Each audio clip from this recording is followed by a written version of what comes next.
भारत के मुख्य न्यायाधीश ने चांडिल और नगर उटारी अनुमंडलीय न्यायालय का किया उद्घाटन। प्रोजेक्ट शिशु के तहत बच्चों के बीच छात्रवृत्ति का वितरण, न्याय प्रक्रिया को सुलभ बनाने पर दिया जोर। मुख्यमंत्री हेमंत सोरेन ने दिल्ली में झारखंड पर्यटन नीति का किया शुभारंभ। वीकेंड गेटवे से लेकर माइनिंग टूरिज्म तक को बढ़ावा देने पर सरकार ने दिया बल।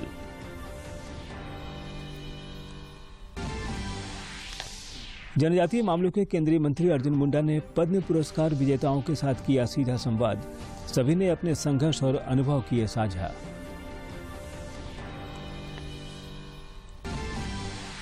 और नक्सलियों के खिलाफ अभियान में लातेहार पुलिस को सफलता। रॉकेट लॉन्चर का गोला समेत हथियारों का जखीरा बरामद। पलामू में 6 अपराधी गिरफ्तार।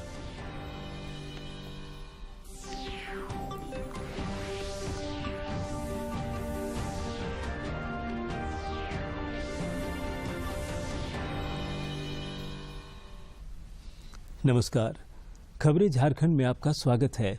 मैं हूं ज्ञानेश्वर प्रसाद श्रीवास्तव और अब समाचार विस्तार से। संसद के केंद्रीय कक्ष में आज निवर्तमान राष्ट्रपति रामनाथ कोविंद के सम्मान में विशेष समारोह का आयोजन किया गया।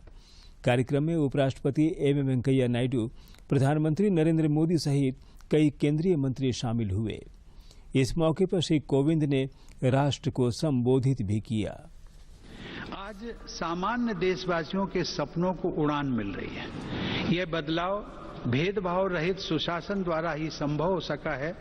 सामान्य जन के जीवन को बेहतर बनाने वाली यह समावेशी प्रगति बाबा साहब आम्बेडकर की परिकल्पना के सर्वथा अनुरूप है। महिलाओं में सशक्तिकरण की भावना को निरंतर मजबूत होते देखकर मुझे विशेष संतोष का अनुभव होता है। यह सशक्तिकरण युवा पीढ़ी की हमारी बेटियों को और आगे बढ़ा रहा है। मैंने जितने दीक्षांत समारोहों में भाग लिया है, उनमें से अधिकांश संस्थानों में मैंने देखा है कि बेटियों का प्रदर्शन लड़कों से बेहतर रहा है। मुझे विश्वास है कि राष्ट्रीय शिक्षा नीति 2020 इस बदलाव को और तेजी से आगे बढ़ाएगी। मेरा मानना है कि आने वाले वर्षों में महिला सशक्तिकरण से हमारा समाज और अधिक मजबूत होगा। स्त्री पुरुष के बीच समानता के इस अभियान का प्रभाव अन्य क्षेत्रों में हो रही प्रगति में भी परिलक्षित होता है। माननीय सदस्यगण, अपनी बात समाप्त करने से पहले मैं राष्ट्रपति पद के लिए नवनिर्वाचित श्रीमती द्रौपदी मुर्मू को हार्दिक बधाई और शुभकामनाएं देता हूं। भारत के मुख्य न्यायाधीश एन.वी. रमन्ना आज झारखंड के एक दिवसीय दौरे पर रांची पहुंचे। उन्होंने रांची में आयोजित झालसा और झारखंड जुडिशियल एकेडमी के कार्यक्रम में भाग लिया। इस दौरान उन्होंने चांडिल और नगर उटारी में अनुमंडलीय न्यायालय का ऑनलाइन उद्घाटन किया।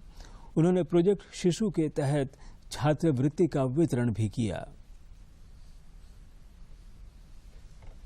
रांची के जुडिशियल एकेडमी में justice S.B.. Sinha memorial lecture को संबोधित करते हुए मुख्य न्यायाधीश एन.वी. रमन्ना ने कहा कि सोशल मीडिया और इलेक्ट्रॉनिक मीडिया जीरो अकाउंटेबिलिटी के तहत काम कर रहे हैं।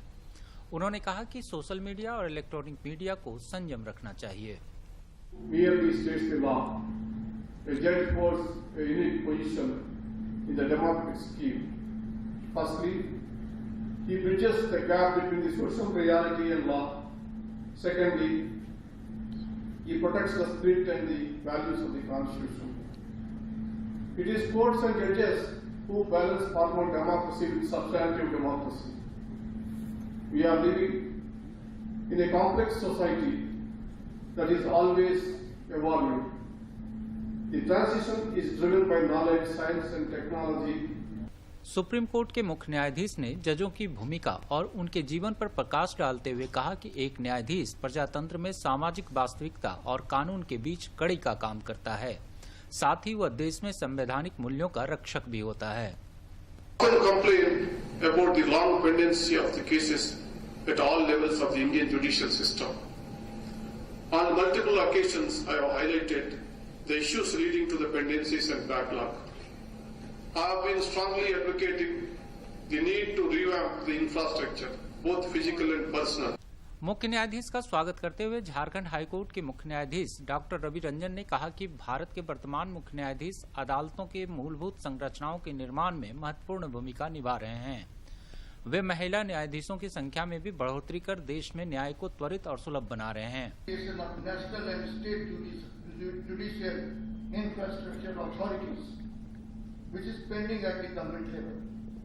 My Lord's tenure as the Chief Justice of India has created history due to the unprecedented appointment of 9 judges in the apex court, including 3 women judges in one go. कार्यक्रम में Jharkhand high court के सभी न्यायाधीश शामिल हुए। इससे पहले कार्यक्रम स्थल तक आने के पूर्व भारत के मुख्य न्यायाधीश को गार्ड ऑफ ऑनर दिया गया। इस अवसर पर रांची के उपायुक्त राहुल कुमार सिन्हा, वरीय पुलिस अधीक्षक किशोर कौशल समेत कई प्रशासनिक और न्यायिक अधिकारी मौजूद थे। रांची से प्रताप की रिपोर्ट। सरायकेला खरसावां जिले के चांडिल में बने अनुमंडल न्यायालय भवन का भारत के मुख्य न्यायाधीश एनवी रमन्ना ने वर्चुअल माध्यम से उद्घाटन किया। उद्घाटन मौके पर चांडिल में जिला प्रधान एवं सत्र न्यायाधीश विजय कुमार, जिले के उपायुक्त अरवा राजकमल और पुलिस अधीक्षक आनंद प्रकाश समेत कई अधिकारी मौजूद थे। चांडिल अनुमंडल न्यायालय के उद्घाटन समारोह को संबोधित करते हुए जिला प्रधान एवं सत्र न्यायाधीश विजय कुमार ने कहा कि इस अनुमंडल न्यायालय भवन में 10 कोर्ट एक साथ काम करेंगे। फिलहाल यहां 3 कोर्ट काम करने लगे हैं और यहाँ के लोगों को जो पहले जाना पड़ता था सरायकेला कोर्ट, वो यहाँ से 30-35 किलोमीटर दूर पड़ता था। आने जाने में उन लोग को बहुत कठिनाई का सामना करना पड़ता था। इसी को ध्यान में रखते हुए चांडिल सब डिवीजन कोर्ट का ये गठन किया गया है। इस मौके पर उपायुक्त अरवा राजकमल ने कहा कि अनुमंडल न्यायालय के शुरू हो जाने से लोगों का समय और खर्च दोनों बचेगा। से कोर्ट का उद्घाटन किया गया है। आज ही से कार्य भी यहाँ से चालू हो गया है। 3 जज हम लोगों का ऑलरेडी कोर्ट फंक्शनिंग हो गया है। प्रिंसिपल डिस्ट्रिक्ट जज विजय सर के पूरे नेतृत्व में यहाँ सभी तरह का इंतजाम किया गया है। सिक्योरिटी का इंतजाम से लेकर चांडिल अनुमंडल न्यायालय भवन आधुनिक सुविधाओं से लैस है। करीब 7.5 एकड़ में फैले इस न्यायालय भवन के निर्माण में 19 करोड़ रुपए से ज्यादा खर्च किए गए हैं। सरायकेला से अनूप मिश्रा की रिपोर्ट। मुख्यमंत्री हेमंत सोरेन ने आज दिल्ली में झारखंड पर्यटन नीति 2021 का शुभारंभ किया। पर्यटन मंत्रालय और federation of Indian chambers of commerce and industries की मेजबानी में आयोजित कार्यक्रम में झारखंड की पर्यटन नीति के बारे में मुख्यमंत्री ने जानकारी दी और उद्यमियों को झारखंड में निवेश का आमंत्रण भी दिया। इस नीति के तहत वीकेंड गेटवे के साथ धार्मिक, इको, एडवेंचर, वेलनेस, रूरल और माइनिंग टूरिज्म को बढ़ावा देने पर सरकार का जोर है। यहाँ के लोगों का विकास होगा, इस राज्य का विकास होगा। यहाँ के लोगों में आर्थिक, सामाजिक, राजनीतिक, बौद्धिक ताकतें बढ़ेंगी। लेकिन कमोवेश राज्य अलग होने से पहले भी ये देखने का बहुत अच्छा मौका नहीं मिला और विगत 20 वर्षों में भी ऐसा बहुत सुखद अनुभव। निर्वाचन नियमों में हुए बदलाव को लेकर आज राज्य के सभी 81 विधानसभा क्षेत्रों के 2-2 मास्टर ट्रेनरों को रांची स्थित मुख्य निर्वाचन पदाधिकारी कार्यालय की ओर से वर्चुअल प्रशिक्षण दिया गया। इस दौरान मास्टर ट्रेनरों को निर्वाचन से संबंधित सभी नई जानकारियों से अवगत कराया गया। ट्रेनरों को मुख्य निर्वाचन पदाधिकारी के रवि कुमार ने बताया कि इसी वर्ष 1 अगस्त से सभी मतदाताओं के आधार संख्या को मतदाता सूची से जोड़ने की कार्रवाई की जाएगी। आधार संख्या नहीं होने पर किसी मतदाता का नाम सूची से हटाया नहीं जाएगा। आयोग द्वारा निर्धारित अन्य 11 दस्तावेजों के आधार पर सत्यापन का कार्य किया जाएगा। 1 अगस्त से एक मतदाता अभी मतदाता सूची में है, उनका नाम ऑथेंटिकेशन के लिए आधार नंबर वॉलंटरी में दे रहे हैं हम लोग। उसका आधार नंबर नहीं देने के आधार नंबर नहीं देने के समय पर उनका 11 अन्य डॉक्यूमेंट से उसका ऑथेंटिकेशन कर सकते हैं। अभी ये कार्यक्रम 1 अगस्त से शुरू हो रही है। वो वोटर अपने स्वयं भी कर सकते हैं, नहीं मतलब BLO के माध्यम से, हाउस टू हाउस विजिट करेंगे। मुख्य निर्वाचन पदाधिकारी प्रशिक्षण प्राप्त करने वाले सभी मास्टर ट्रेनरों को अपने अपने क्षेत्र में निर्वाचन से संबंधित सभी नई जानकारियों से बीएलओ और सुपरवाइजर को अवगत कराने का निर्देश दिया। तो स्पेशल कैंपेन करके सब आधार नंबर कलेक्ट करके उसका हम लोग ऑथेंटिकेशन करेंगे। ये आधार नंबर सुरक्षित रखा जाएगी। आधार नंबर देना वॉलंटरी है। इसी आधार पर किसी का भी डिलीशन नहीं होगी। फिर भी हम लोग आधार नंबर नहीं देने पर अन्य 11 डॉक्यूमेंट से किसी एक डॉक्यूमेंट देके उनका अपने नाम का ऑथेंटिकेशन करेंगे। और क्या क्या अन्य डॉक्यूमेंट्स हो सकता है सर? उसमें 11 डॉक्यूमेंट में उसमें आपका पासपोर्ट है, नरेगा का जॉब कार्ड नंबर है, पैन कार्ड है, ये सोशल सिक्योरिटी का पेंशन का कार्ड है। प्रशिक्षण कार्यक्रम के दौरान निर्वाचन विभाग से अवर सचिव देवदास दत्ता, उप निर्वाचन पदाधिकारी गीता चौबे, एसएन जमील और उमा शंकर सिंह ने भी विभिन्न विषयों पर अपने व्याख्यान दिए। रांची से प्रताप की रिपोर्ट। गुमला जिले में आज 20 सूत्री कार्यक्रम क्रियान्वयन समिति की बैठक आयोजित की गई। बैठक में राज्य के वित्त मंत्री रामेश्वर उरांव शामिल हुए। बैठक के बाद पत्रकारों से बातचीत में वित्त मंत्री ने यह भी कहा कि जिला प्रशासन को रोजगार और आय बढ़ाने वाली योजनाओं पर विशेष ध्यान देने का निर्देश दिया गया है। मीटिंग 2019 में हुई थी, उसमें जो मुद्दे उठाए गए थे उसी का अनुपालन प्रतिवेदन हम लोग देख रहे हैं। बेसिकली उसी मध्य संबंधित विभाग से जो और मुद्दे हैं आज प्रासंगिक हैं, उन मुद्दों पर चर्चा हुई। ये हुई। इसके बाद हम लोग अगले 3 महीने के बाद करेंगे। 100 महीने में नहीं, 6 महीने लोग करते हैं, लेकिन हम 3 महीने के बाद करेंगे। उसमें डीसी साहब से और डीडी साहब से मैंने कहा है कि रोजगार देने वाले और आय बढ़ाने वाले विभागों पर विशेष चर्चा करेंगे। मुद्दा ये है कि ऐसे मीटिंग से लोगों को फायदा होना चाहिए। जनजातीय मामलों के केंद्रीय मंत्री अर्जुन मुंडा ने आज नई दिल्ली में पद्म पुरस्कार विजेताओं के साथ सीधा संवाद किया। इस अवसर पर पद्म पुरस्कार विजेताओं ने द्रौपदी मुर्मू के राष्ट्रपति चुने जाने पर खुशी जताई। संवाद कार्यक्रम के दौरान सभी ने अपने संघर्ष और अनुभव साझा किए। एनटीआरआई में आयोजित इस कार्यक्रम में जनजातीय कार्य राज्य मंत्री विश्वेश्वर टुडू और रेणुका सिंह ने कार्यक्रम में आए पद्म पुरस्कार विजेताओं को सम्मानित भी किया।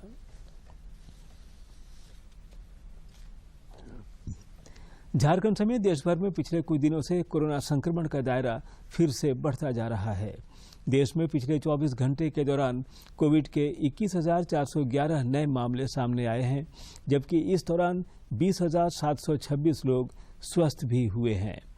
केंद्रीय स्वास्थ्य मंत्रालय के अनुसार देश में कोविड के 1,50,100 मामले सक्रिय हैं। इधर झारखंड में भी कोरोना के दैनिक और सक्रिय मामलों में लगातार इजाफा हो रहा है। राज्य में पिछले 24 घंटे के दौरान कोविड-19 के 218 नए मामले सामने आए हैं, जबकि 156 लोगों ने कोरोना को हराया। राज्य में फिलहाल कोरोना के 1,232 सक्रिय मामले शेष हैं, जबकि रिकवरी रेट 98.51% है। कोरोना के खिलाफ जारी जंग में देश में टीकाकरण अभियान तेज गति से जारी है। केंद्रीय स्वास्थ्य मंत्रालय के अनुसार देश में अब तक 2,01,75,22,000 से अधिक कोविड रोधी टीके लगाए जा चुके हैं। राष्ट्रपति पद पर द्रौपदी मुर्मू के निर्वाचित होने का जश्न जारी है। गुमला जिले के बिशनपुर विधानसभा क्षेत्र के घाघरा प्रखंड में आज विजय जुलूस निकाला गया। कार्यक्रम में भाजपा के राष्ट्रीय मंत्री आशा लकड़ा और नवनिर्वाचित पंचायत प्रतिनिधि शामिल हुए।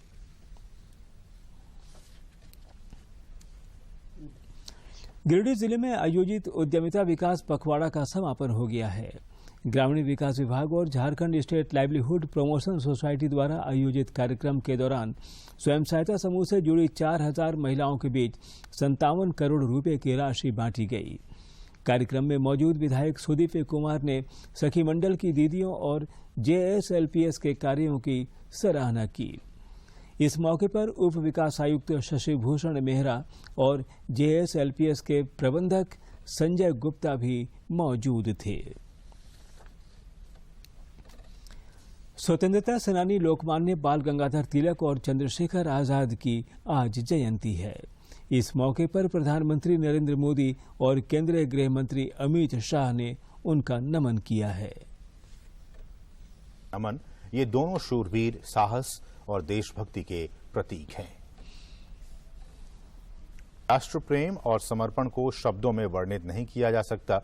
उन्होंने देश भर में सांस्कृतिक जनजागरण से जन जन में राष्ट्रीयता की ज्योति प्रज्वलित कर स्वाधीनता आंदोलन को भारतीयता से जोड़ने का भगीरथ कार्य किया। नक्सलियों के खिलाफ चलाए जा रहे राज्यव्यापी अभियान में पुलिस को एक और सफलता मिली है। लातेहार जिले में गिरफ्तार टीएसपीसी उग्रवादी आदेश गंजू की निशानदेही पर पुलिस ने बड़ी मात्रा में हथियार और विस्फोटक बरामद की है।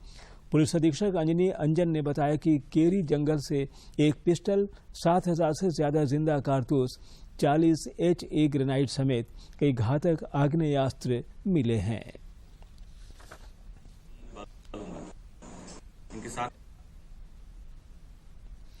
उधर पलामू जिले में पुलिस ने इंटर स्टेट बाइक चोर गिरोह के 4 सदस्यों को गिरफ्तार किया है। इनके पास से चोरी की 9 मोटरसाइकिल भी बरामद की गई है। जिले के पुलिस अधीक्षक चंदन कुमार सिन्हा ने बताया कि स्वर्ण व्यवसायी के पुत्र के अपहरण कांड में शामिल 2 अपराधियों को भी गिरफ्तार किया गया है। पूर्वी सिंहभूम जिले में आरक्षी सविता रानी हेम्ब्रम, उनकी बेटी गीता और सविता रानी की माता लखिया मुर्मू की हत्या का मामला पुलिस ने सुलझा लिया है। जिले के वरीय पुलिस अधीक्षक प्रभात कुमार ने बताया कि तीनों की हत्या आरक्षी चालक रामचंद्र सिंह जामूदा ने की है। उसे गिरफ्तार कर लिया गया है। आजादी के अमृत महोत्सव के तहत रांची रेलवे स्टेशन पर आज रेलवे अधिकारियों और स्वतंत्रता सेनानियों के लिए सम्मान समारोह का आयोजन किया गया। कार्यक्रम में रांची विधायक सीपी सिंह और डीआरएम भी मौजूद थे।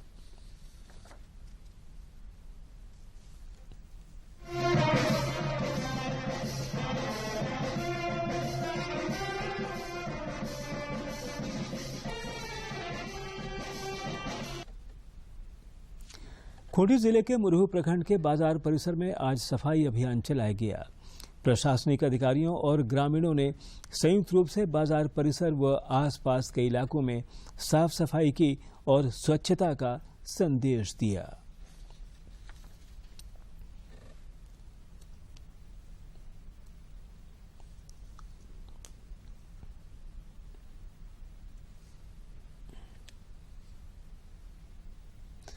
बोकारो जिले के जरीडीह प्रखंड में आज एक साथ 2 स्कूलों में वज्रपात की घटना हुई। इन घटनाओं में लगभग 2 दर्जन बच्चे घायल हो गए। पहली घटना बांदडी दक्षिणी मध्य विद्यालय में हुई।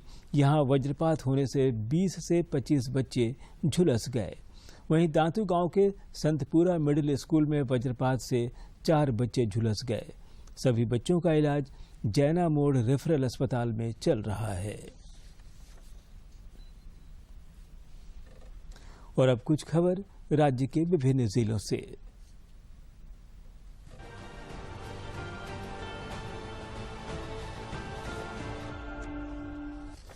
गोड्डा जिले में हंसडीहा भागलपुर मुख्य मार्ग पर पुलिस ने मवेशी तस्करों के खिलाफ अभियान चलाकर 7 ट्रकों में लोड करीब 100 मवेशियों को बरामद किया है। इस मामले में कई लोगों को हिरासत में लिया गया है। जिला परिवहन पदाधिकारी प्रवीण प्रकाश ने कई क्षेत्रों में वाहनों की जांच की।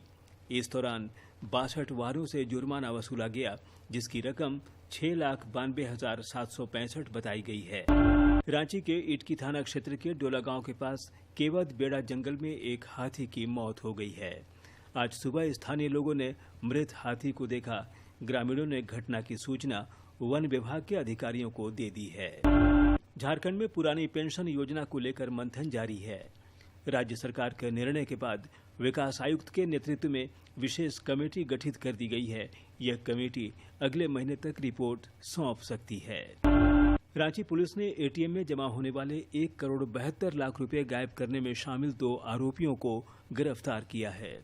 गिरफ्तार आरोपियों के पास से 5 लाख रुपए भी बरामद किए गए हैं। झारखंड राज्य मनरेगा कर्मचारी संघ के प्रतिनिधि मंडल ने आज पांकी विधायक डॉक्टर शशिभूषण मेहता से मुलाकात की और अपनी मांगों के समर्थन में एक ज्ञापन सौंपा। विधायक ने मॉनसून सत्र में इस मामले को विधानसभा में उठाने का भरोसा दिलाया। एनसीपी के प्रदेश अध्यक्ष सह विधायक कमलेश सिंह ने हुसैनाबाद को जिला बनने की आवाज फिर बुलंद की है। आज उन्होंने रांची में कहा कि हुसैनाबाद अनुमंडल जिला बनने की सभी अहर्ता पूरी करता है। चतरा जिले में पुलिस ने एक पिकअप वैन से 30 कार्टून में रखे कुल 1440 बोतल अवैध अंग्रेजी शराब बरामद की है। इस मामले में एक शराब तस्कर को गिरफ्तार भी किया गया है। जमशेदपुर शहर के कई होटल एवं रेस्टोरेंट में खाद्य सुरक्षा विभाग की टीम ने छापेमारी की। इसी क्रम में साकची थाना अंतर्गत टैंक रोड स्थित आहार होटल प्रबंधन के खिलाफ कार्रवाई करते हुए जुर्माना लगाया गया है। झारखंड प्रदेश इंटक अध्यक्ष राकेश्वर पांडे के नेतृत्व में गठित नई कार्यकारिणी को स्थायी मान्यता मिलने के बाद उत्साहित कार्यकर्ताओं ने जमशेदपुर में राकेश्वर पांडे का अभिनंदन किया। इस मौके पर श्री पांडे ने कहा कि मजदूरों के हित में उनका काम जारी रहेगा। राजधानी रांची के नामकुम थाना क्षेत्र में डायन बेसाही के आरोप में एक महिला ने अपनी जेठानी की हत्या कर दी है। पुलिस ने आरोपी महिला को हिरासत में ले लिया है। यह घटना नामकुम थाना क्षेत्र के सरवर जामुन टोली की है।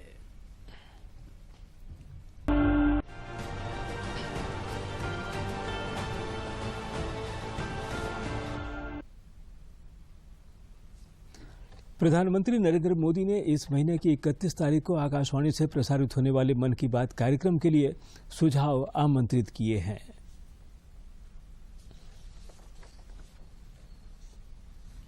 संघर्षों के कुछ किस्से, कहानी कुछ सफलताओं की, अनकही विरासत की, उम्मीदें नए भारत की। महीने के आखिरी रविवार का रहता है इंतजार मलयाचल के आंचल से विंध्याचल के आंगन तक, ब्रह्मपुत्र के घाट से हिमालय के विस्तार तक होती है मन की बात प्रधानमंत्री के साथ। तो सुनिए इस महीने 31 जुलाई सुबह 11 बजे मन की बात आकाशवाणी और दूरदर्शन के सभी चैनलों पर।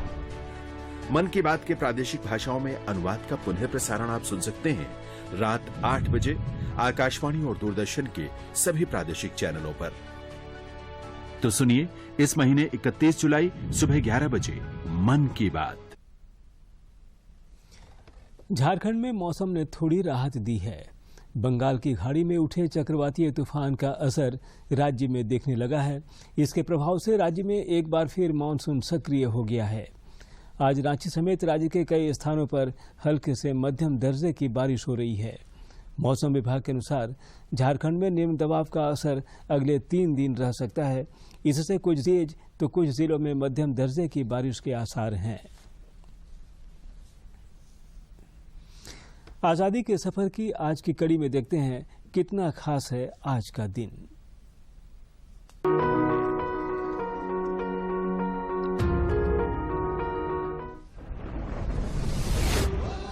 23 जुलाई लोकमान्य बाल गंगाधर तिलक की जयंती है। अंग्रेजों ने उन्हें भारतीय अशांति का जनक कहा था। महात्मा गांधी उन्हें आधुनिक भारत का निर्माता कहते थे। स्वराज मेरा जन्म सिद्ध अधिकार है और मैं इसे लेकर रहूंगा, ये प्रसिद्ध नारा लोकमान्य बाल गंगाधर तिलक ने दिया था। जीवन अपुले सार्थ करारे, राष्ट्रभक्ती निस्वार्थ करारे, एकजुटीने कार्य कराया देशाचे, या साथी बना अनसाथ करारे, मातृभूमी ही आज पुकारे, जागृत होऊन कंकण बांधू दिवस रात्र झटल्या। तिलक का जन्म 1856 में महाराष्ट्र के रत्नागिरी जिले में हुआ था। तिलक ने होम रूल आंदोलन, स्वराज और स्वदेशी पर बल दिया। वे उन पहले नेताओं में थे जिन्होंने भाषाई राज्यों के गठन की कल्पना की। महान नेता को भावभीनी श्रद्धांजलि। चलते भी गए, कहते भी गए, आजादी के परवाने, जीना तो उसी का जीना है जो मरना वतन पे जाने। आज हम चंद्रशेखर आजाद को भी श्रद्धांजलि अर्पित कर रहे हैं, जिनका जन्म मध्य प्रदेश के वर्तमान अलीराजपुर जिले के भवरा गांव में हुआ था। चंद्रशेखर 1921 में स्वतंत्रता संग्राम में शामिल हुए जब वो स्कूल के छात्र थे। दिसंबर 1921 में महात्मा गांधी ने असहयोग आंदोलन शुरू किया। चंद्रशेखर ने आंदोलन में हिस्सा लिया और उन्हें अंग्रेजों ने गिरफ्तार कर लिया। नाम क्या है तुम्हारा? मैंने पूछा नाम क्या है तुम्हारा? आजाद। बाप का क्या नाम है तुम्हारा? स्वतंत्र। कहाँ रहते हो तुम? जेल में। ले जाओ इसको मेरी आंखों के सामने से और पेंड्रा को रोक की सजा दी जाए। भारत माता की जय।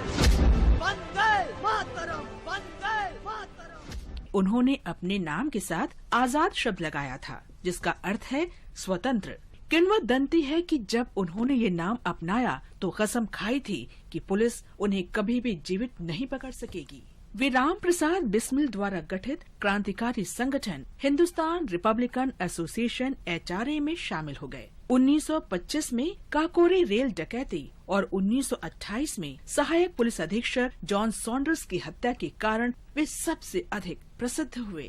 23 फरवरी 1931 को पुलिस ने आजाद को घेर लिया। उनकी दाहिनी जांघ पर गोली लगी, जिससे उनका बचना मुश्किल हो गया। उनकी पिस्तौल में एक गोली बची थी और वे पुलिस से घिरे हुए थे, इसलिए उनके पास बचने का कोई उपाय नहीं था। उन्होंने कभी जीवित नहीं पकड़े जाने की प्रतिज्ञा को ध्यान में रखते हुए खुद को गोली मार ली।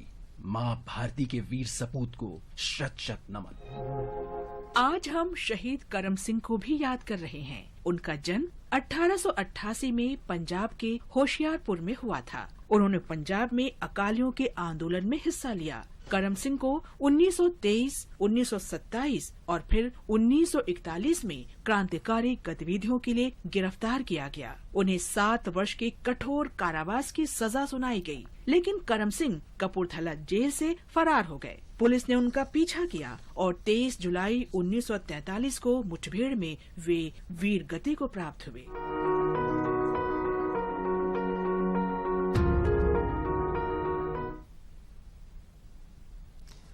दूरदर्शन झारखंड पर पल पल की खबरों से जुड़े रहने के लिए आप हमारे social media platform Twitter, Facebook और यूट्यूब से जुड़ सकते हैं, क्योंकि खबरों से जितना बाखबर रहना जरूरी है, उससे ज्यादा जरूरी है सटीक, संतुलित और निष्पक्ष समाचार।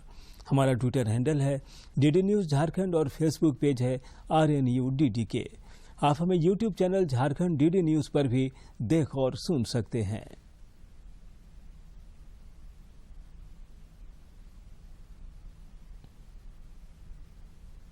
और अब अंत में मुख्य समाचार एक बार फिर। भारत के मुख्य न्यायाधीश ने चांडिलो नगर उटारी अनुमंडलीय न्यायालय का किया उद्घाटन। प्रोजेक्ट शिशु के तहत बच्चों के बीच छात्रवृत्ति का वितरण, न्याय प्रक्रिया को सुलभ बनाने पर दिया जोर। मुख्यमंत्री हेमंत सोरेन ने दिल्ली में झारखंड पर्यटन नीति का किया शुभारंभ। वीकेंड गेटवे से लेकर मैनिंग टूरिज्म तक को बढ़ावा देने पर सरकार ने दिया बल।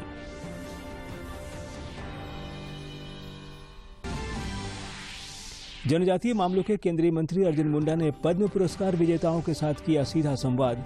सभी ने अपने संघर्ष और अनुभव किए साझा।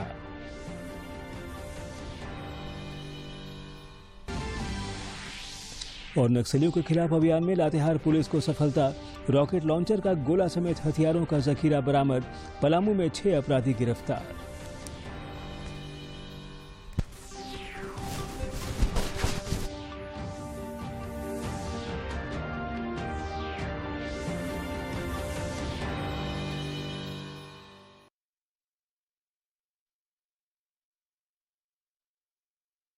देश के आधुनिक अस्पतालों से उठ रही है एक ही आवाज। आभार। विश्व स्तरीय शिक्षा संस्थानों से आ रही है एक ही आवाज।